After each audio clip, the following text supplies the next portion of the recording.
My name is Joakim Gartmark. I'm a mid and long distance triathlete that recently did my first race in the pro ranks. This will be my first episode where I will share my first experience of training at altitude, basically sharing some anecdotal insights that I wasn't able to find before going and that I think could be useful for anyone planning to train at altitude. Enjoy!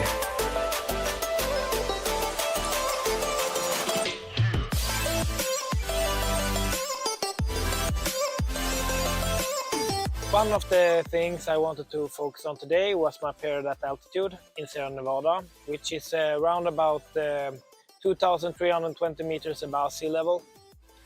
And yeah, it was my first experience at altitude, so it's always like you need to figure out some stuff before getting everything out from it. And I think I wasn't 100% successful due to some reasons I'm going to explain.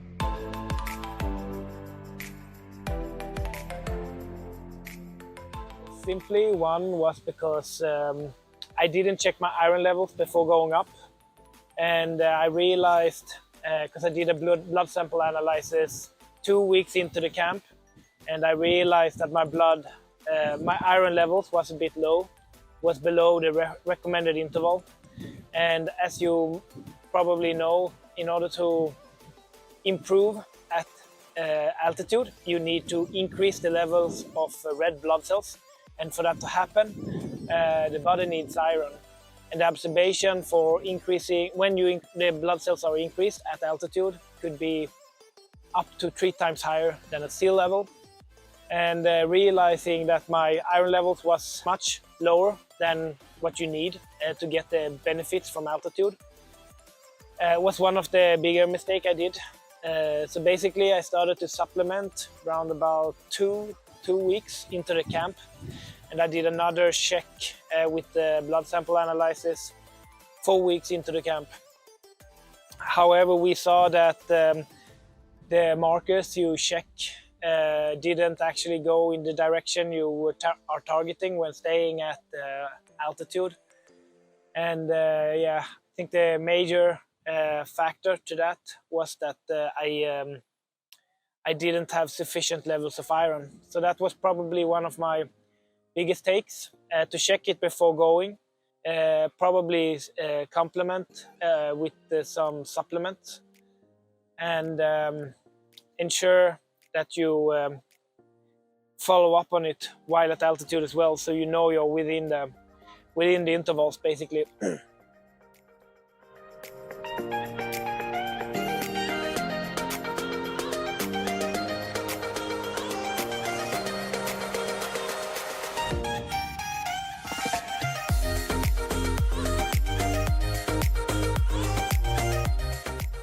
Second thing I think was quite hard to read about, but was really necessary as well, was how intensity should be targeted while staying at altitude.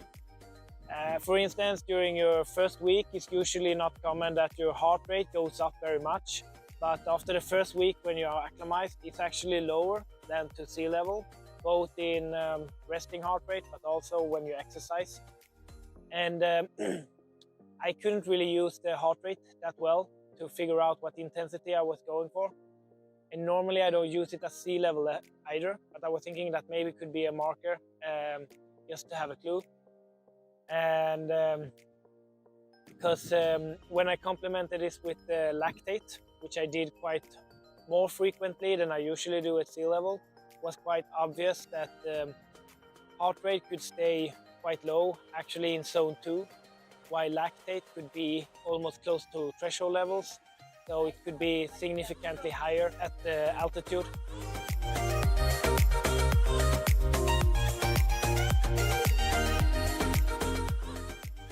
Based on my own experience from that time is to use something else, not only focus on RP and heart rate, but also maybe lactate monitor or something like this to make sure you stay within the right intensity. Otherwise the risk is a bit high that you do too much in the higher domains basically.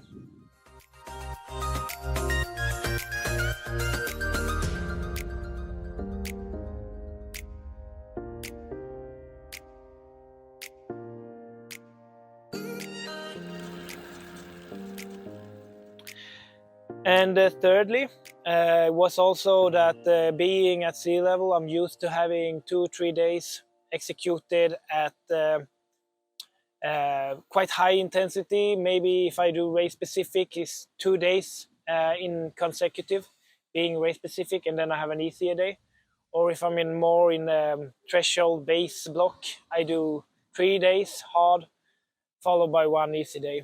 And biggest take from that was that it wasn't the recovery was quite extended in time at altitude as well. So, for instance, when I did one hard day, I could almost actually feel like I was a bit hangover the day after and needed a slower day.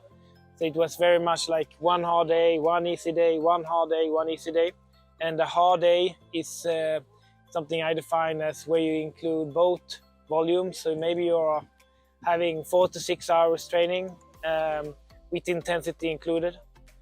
While an easy day doesn't include any intensity, but it could include some volumes. For some days I actually did maybe 6 to 7 hours, but only zone 2. And that was enough for the body to recover and be ready for a hard day the day after, basically. So to summarize that period of time, was these 3 I just mentioned, like check your iron levels, make sure they are at the right levels, monitor intensity. I think, in my opinion, lactate was the best way to monitor this. And thirdly, more rest was needed compared to sea level. And for me, it worked quite well to stay at one hard day, one easy day, one hard day, one easy day, basically.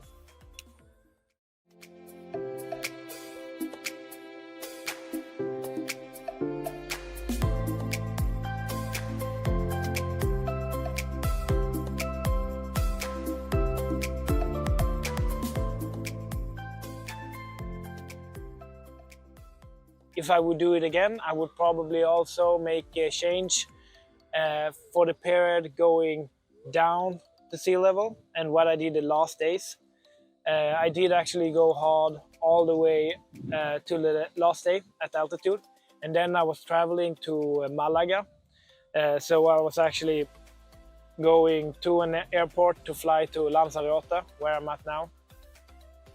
And obviously, there is an increased risk when you fly to get infections. So when you do this, you should probably not be in a state where the system is down, which it easily gets at altitude. So if you do hard days before traveling down, I would say you're quite sensitive to infections and get something.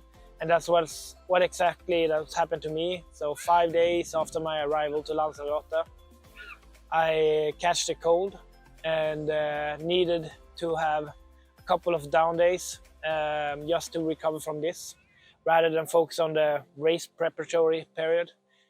So I lost a couple of days on that just to get back. And so probably, if I would do it again, I would probably do quite easy days on my last days at altitude, basically. So generally, one can say that it's always individual, like most things in training. But when you go down to sea level from altitude, some might experience like a boost in fitness between 2 and 5 days of arrival to sea level, and some might experience a bit later, between 2 and 3 weeks. And I had planned, so I would race here at Lanzarote 70.3 3 weeks after coming down. So after recovering from my sickness, I did manage to get some race-specific sessions in the bank, but yeah, they didn't seem to be as good as I was hoping for. I didn't really see the numbers either for the bike or for the run that I'm used to. So and also not the numbers I actually saw before going up at altitude. But I decided that regardless of that, it's still good to get the race experience, and the race experience in itself is a good stimulus. and I think my performance in that race quite well reflected my fitness at that point of time as well. So my biggest take was that to some extent I don't think I really experienced an altitude boost, and probably it's something I would need to experiment more with before knowing it's actually worked well.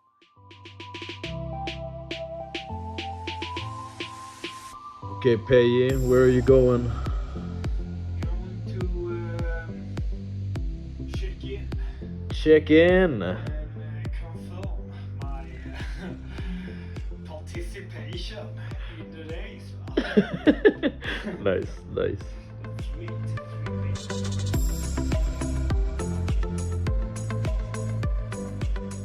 So it's really fun course because it really challenges you, and you always have to push regardless how you feel, because otherwise you won't get up the climb. Kom igen då, Peji! But yeah, if I go and review my performance, I think, as I said, it reflects quite well my current fitness.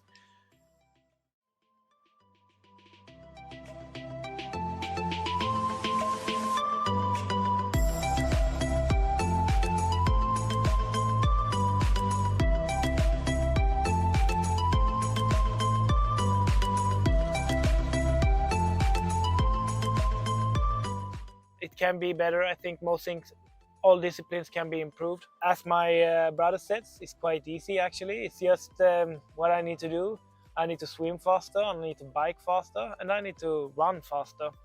So I have 2 more weeks here in Lanzarote doing a volume period before having round about 4 weeks focusing more again to race specific stuff, and hopefully without getting sick this time, so I get a good preparatory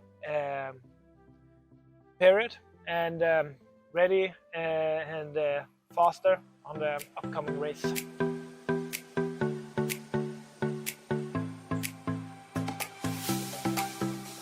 Hur känns det, Peji? Det är slut. Ser frisk ut i alla fall.